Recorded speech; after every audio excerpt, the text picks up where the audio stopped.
নমস্কার এভরিওয়ান, সবাইকে ওয়েলকাম করছি নতুন একটি রেসিপি দেখার জন্য। আশা করি আপনারা সবাই ভালো আছেন এবং সুস্থ আছেন। আজকে শুধুমাত্র চাল দিয়ে পিঠা রেসিপি। চাল দিয়ে যে এত সুন্দর পিঠা তৈরি হয় না দেখলে বিশ্বাস করা যায় না। চালের এই পিঠাগুলো কোনো রকম ঝামেলা ছাড়া সহজেই তৈরি করা যাবে এবং পুরো বছর সংরক্ষণ করেও খাওয়া যাবে।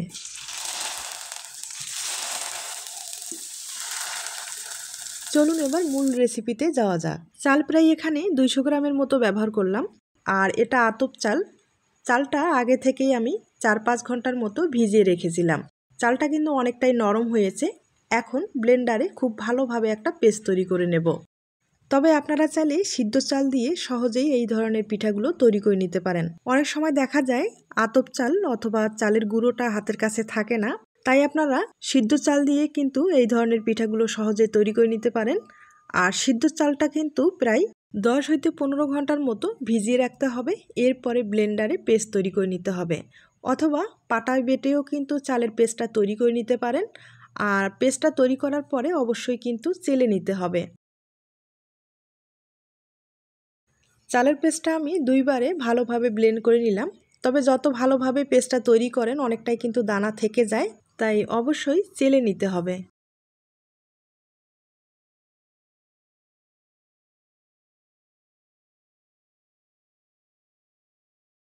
চালের পেস্টটা আমি খুব ভালোভাবে চেলে নিলাম।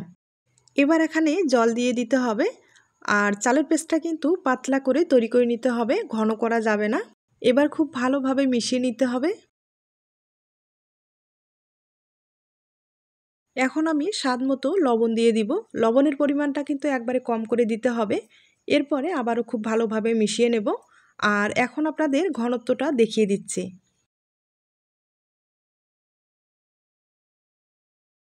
ঘনত্বটা দেখে হয়তো বা বুঝতে পেরেছেন, একবারে পাতলা করে তৈরি করলাম। এবার আপনাদের চুলায় নিয়ে যাচ্ছি। চুলায় একটা কড়াই বসিয়েছি, এবার পেস্টটা ঢেলে দিতে হবে।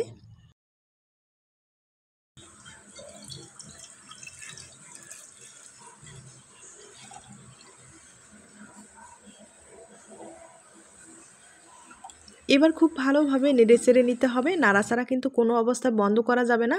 ভিতরে লেগে গেলে পেস্টটা কিন্তু ভালো হবে না, মানে ডিজাইনটা তৈরি করতেও সমস্যা হয়ে যাবে, পেস্টটাও কিন্তু পুরোপুরি খারাপ হয়ে যাবে।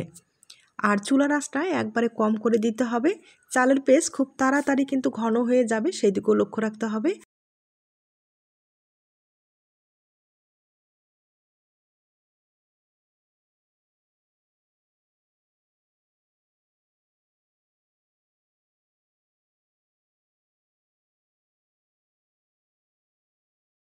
চালের পেস্টটা অনেকটাই ঘন হয়ে গেছে। এখন চুলার আঁচটা কিন্তু আরও কম করে দিতে হবে। কম করে দিয়ে খুব ভালোভাবে নেড়েচেড়ে একটা ডো তৈরি করে নিতে হবে। ডোটা কিন্তু কোনোভাবে যেন শক্ত হয়ে না যায়, শক্ত হয়ে গেলে ডিজাইনটা তৈরি করতে সমস্যা হয়ে যাবে। তাই চুলার আঁচটা একবারে কম করে দিয়ে আলতোভাবে নেড়েচেড়ে ডোটা তৈরি করে নিতে হবে। আর এভাবে ডোটা তৈরি করলে ডোটা শক্ত হবে না, ডোটা কিন্তু অনেকটাই নরম হবে। আর ডোটা নরম হলে পিঠার ডিজাইনটা তৈরি করতে সুবিধা হবে।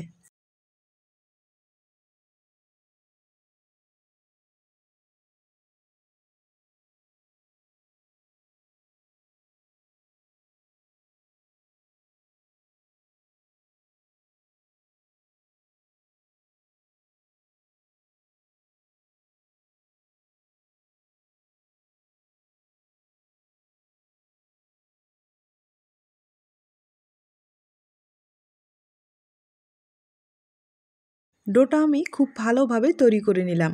আর কিভাবে বুঝবেন যে ডোটা কিন্তু পুরোপুরি হয়ে গেছে? আপনারা হাত দিয়ে ভালোভাবে একটু চেক করতে পারেন। হাতে যখন দেখবেন যে একটুও লাগছে না, তার মানে কিন্তু ডোটা হয়ে গেছে। আর অবশ্যই একটা ঢাকনা ব্যবহার করতে হবে, ডোটা যেন কোনোভাবে ঠান্ডা হয়ে না যায় সেদিকেও লক্ষ্য রাখতে হবে। এখন আমি পিঠাগুলো তৈরি করে আপনাদের দেখিয়ে দিচ্ছি। তার জন্য প্লাস্টিক ব্যবহার করতে হবে। হালকা করে তেল লাগিয়ে নিতে হবে। আমি প্লাস্টিকে হালকা করে একটু তেল লাগিয়ে নিলাম। এবার পিঠার ডিজাইনটা তৈরি করে আপনাদের দেখিয়ে দিচ্ছি। এখন আমি পিঠাগুলো তৈরি করে নেব। তার জন্য একটা সিরিঞ্জ ব্যবহার করব। আর সিরিঞ্জে কিন্তু মাত্র একটা ছিদ্রই আছে, সেই একটা ছিদ্র দিয়ে আমি পিঠাগুলো তৈরি করে নেব। তবে আপনারা চাইলে বড় সিরিঞ্জ দিয়ে পিঠাগুলো তৈরি করে নিতে পারেন। আর বড় সিরিঞ্জে কিন্তু অনেকগুলো ছিদ্র তৈরি করতে হবে। এরপরে পিঠাগুলো তৈরি করে নিতে হবে। আর যাদের বড় সিরিঞ্জ নাই তারা কিন্তু এরকম ছোট সিরিঞ্জ দিয়েই খুব সহজেই পিঠাগুলো তৈরি করে নিতে পারেন। তবে এই পিঠাটা ডিজাইনের কিন্তু কিচ্ছু নেই, শুধু ঘুরিয়ে ঘুরিয়ে এভাবে তৈরি করলেই হয়ে যাবে। এজন্য বারবার কিন্তু আমি বলে দিচ্ছি যে ডোটা নরম রাখতে হবে, নরম রাখলে সহজেই এই সিরিঞ্জ দিয়ে পিঠাগুলো তৈরি করা যাবে। আর শক্ত হয়ে গেলে পিঠাগুলো তৈরি হবে ঠিকই, কিন্তু অনেকটাই কষ্ট হয়ে যাবে। তাই ডোটা যদি নরম রাখেন পিঠাগুলো তৈরি করতে সমস্যা হবে না। আমি একইভাবে কয়েকবার তৈরি করে আপনাদের দেখিয়ে দিচ্ছি। আপনারা চাইলে কিন্তু এখানে ফুড কালার ব্যবহার করতে পারেন, আর ফুড কালার ব্যবহার করলে দেখতে ভালো লাগবে। আর যদি ফুড কালারটা আপনাদের পছন্দ না হয় সেক্ষেত্রে স্কিপ করতে পারেন। এই পিঠাগুলো দ্বিতীয়বার আর কোনো ভাপে দিতে হবে না। আর এই পিঠাগুলো আপনাদের যদি রৌদ্রের ব্যবস্থা থাকে তাহলে কিন্তু রৌদ্রে শুকাতে পারেন, অথবা ফ্যানের নিচে রেখে কিন্তু অনায়াসেই পিঠাগুলো শুকিয়ে যাবে। এই পিঠাগুলো শুকানোর একটা কোনো রকম ঝামেলা নেই বলতেই চলে। হালকা যদি আলো বাতাসের মধ্যে রেখে দেন পিঠাগুলো কিন্তু খুব সহজেই শুকিয়ে যাবে, তবে একটু সময় লেগে যেতে পারে। আর যদি রৌদ্রে শুকান তাহলে কিন্তু কয়েক ঘন্টার মধ্যেই পিঠাগুলো শুকিয়ে যাবে। তবে যেভাবে শুকান কোনো সমস্যা নেই। আর দীর্ঘদিন পর্যন্ত সংরক্ষণ করতে চাইলে অবশ্যই কিন্তু মাঝে মাঝে একটু রৌদ্রে শুকাতে হবে, তাহলে পিঠাগুলো অনেক দিন পর্যন্ত ভালো থাকবে। আমি একইভাবে অনেক কয়েকটা পিঠাই তৈরি করে নিলাম, আর সামান্য পরিমাণে আমি একটু ফুড কালার ব্যবহার করলাম, মানে 4টা পিঠার মতো। সেগুলো কিন্তু আপনাদের দেখিয়ে দিলাম। আর পিঠাগুলো কিন্তু আমি রৌদ্রে শুকিয়ে নিয়েছি। রৌদ্রে শুকার পরেই দেখতে পাচ্ছেন কতটা সুন্দর হয়েছে। পিঠাগুলো শুকানোর পরে যে ভেঙে যাওয়ার একটা ভয় থাকে সেটা কিন্তু একবারে হবে না। এভাবে আপনারা দীর্ঘদিন পর্যন্ত সংরক্ষণ করতে পারবেন। এখন আমি কয়েকটা পিঠা আপনাদের তেলে ভেজে দেখিয়ে দেব। আর এই পিঠাগুলো কিন্তু হালকা আঁচে ভেজে নিতে হবে, আর ভাজতে বেশি সময় লাগবে না। তেলে দেবেন আর তুলে নেবেন। আর দেখতেই পাচ্ছেন তেলে দেওয়ার সাথেই পিঠাটা কতটা ফুলে উঠেছে। এই পিঠাগুলো কিন্তু একবারে হালকা। আমি আবারও রিকোয়েস্ট করব, আপনারা আতপ চাল বা সিদ্ধ চাল যেটাই ব্যবহার করেন এই পিঠাগুলো খেতে কিন্তু ভীষণ টেস্টি হয়। আপনারা একবার হলেও ট্রাই করে দেখতে পারেন।